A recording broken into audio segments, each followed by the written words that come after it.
Twice a week, a New York City department truck passes through a chain-link gate and onto a ferry. This truck has no paying customers. The toll of taking this lonely ride, an existence forgotten by the world. Its destination, a mass grave, where all the divergent stories of lives come to the same anonymous conclusion. Many of the unfortunate souls were once not too different from you and I. They loved and were loved. They had dreams and aspirations of doing something with the gift of life. But through the unforeseen circumstances of the human condition, such as bad childhoods, bad choices, or just plain old bad luck, the narrative of their journey ended here. Hart Island, an uninhabited strip of land off the coast of the Bronx, sometimes called Potter's Field, or sometimes called the place of the unknown, because only God knows the full history of the souls that are laid to rest here. Nearly 1 million of New York's most poorest and forgotten residents have been buried in Hart Island. So the question then arises, how do you tell the story of something that is anonymous? Someone whose existence may no longer even be a memory, where time and misfortune have attempted to blot out their names from the records of history. A graveyard that does not acknowledge its occupants, and the only pallbearers are jail inmates paid 50 cents an hour. This lonely island is off limits to the general public. Buried by the ever-growing world around us, the dead seem to vanish, and so does any explanation of how they came to be. In this video, I will attempt to recount their tales and to shed some light on a place that seemingly insists on being in the shadows. I'm Jesse Diaz, and I present to you guys this video.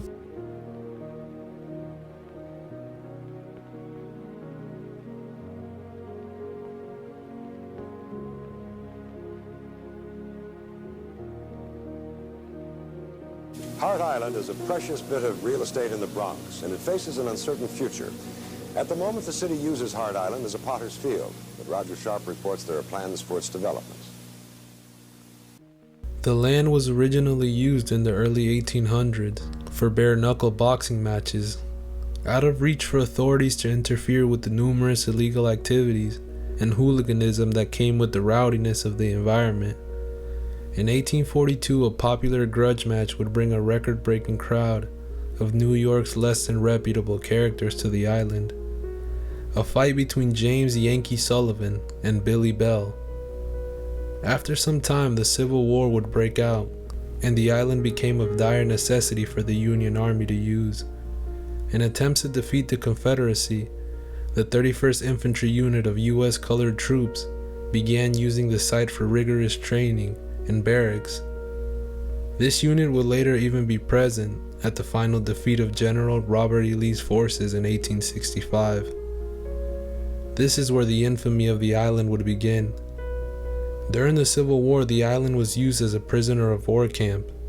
Notorious for its brutal conditions, it was a nightmare for any man to find themselves in. Following a series of events post-Civil War, in 1869 it was determined that the city would begin to use Hart Island as a site for city burials, starting with 24-year-old Louisa Van Slyke, an orphan who was diagnosed with tuberculosis and soon later died at New York's Charity Hospital. The New York Times reported that she was born at sea and died alone. She was the first of many of these sort of individuals, discrete tragedies that mirrored the systematic failing that stacked all odds against people too poor and isolated to defend themselves. In a world that seeks to drain the resources of any who are birthed into it, the harshest consequences usually fall into those who are too weak to defend themselves.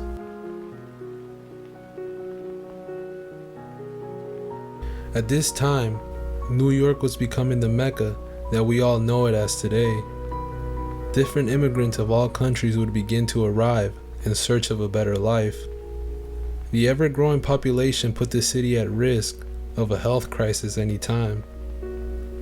This crisis came in the form of yellow fever and smallpox. They would ravage throughout New York, causing the lives of thousands. Graveyards and churches alike became overcrowded, with the number of dead growing at an alarming rate. Some people began to be buried less than 2 feet underground. In an effort to fight back and flatten the curve, officials began attempting to quarantine infected New Yorkers to Hart Island, where a psychiatric hospital and medical facilities for tuberculosis were also at. Eventually, Hart Island became New York City's Potter's Field in 1869, and mass burials would begin in 1875 after cemeteries got overcrowded. These all seem like the stereotypical anecdote of a bad horror movie, but the reality of Hart Island is just all too real.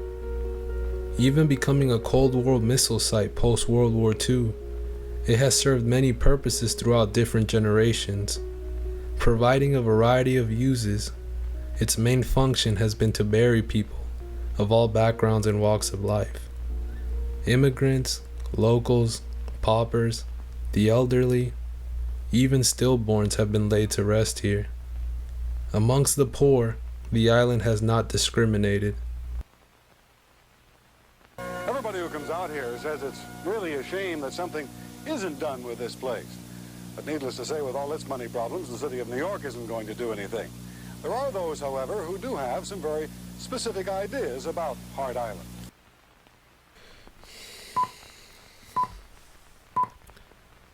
Hart Island again would be needed for its ability to hide the bodies of the unwanted. It became the single largest burial ground in the country for people with AIDS.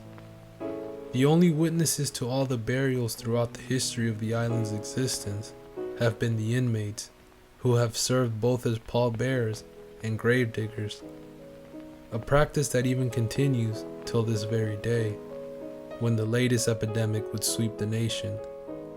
As New York became increasingly overwhelmed with the thousands of New Yorkers dying from COVID-19, Hart Island was once again called to reflect on the harsh truth that lies underneath it. As the infection started to spike, the New York government braced itself for another wave of deaths. The ferries to Hart Island were once again flooded with the bodies of the unclaimed. No one truly knows how many people who died of COVID-19 are buried there. The morgues were so overwhelmed that the bodies were shipped before any proper identification could even be determined. Many families would even try to track down lost kin, but unfortunately, most of them were disinterred because of how rapid the COVID cases were coming. It seems that history has repeated itself many times regarding the use of the island. It almost seems destined for another generation of lost souls to end up in Potter's Field. The name Potter's Field is a biblical term from the New Testament that refers to land purchased by Jewish high priests for the burial of strangers, criminals, and the poor. Well, for a place with a biblical connection, it's only fitting to end with a biblical conclusion. So I'll leave you guys with this. Don't forget about others, lest you yourself be forgotten. The law of the land has, and will always be, do unto others as you will have them do unto you. For the real resting place of the individual is not in the dirt, but in the hearts of those he loved. So love your neighbor as if he were yourself, and most importantly, love God. This is the meaning of life. May all those who are buried in Hart Island rest in peace.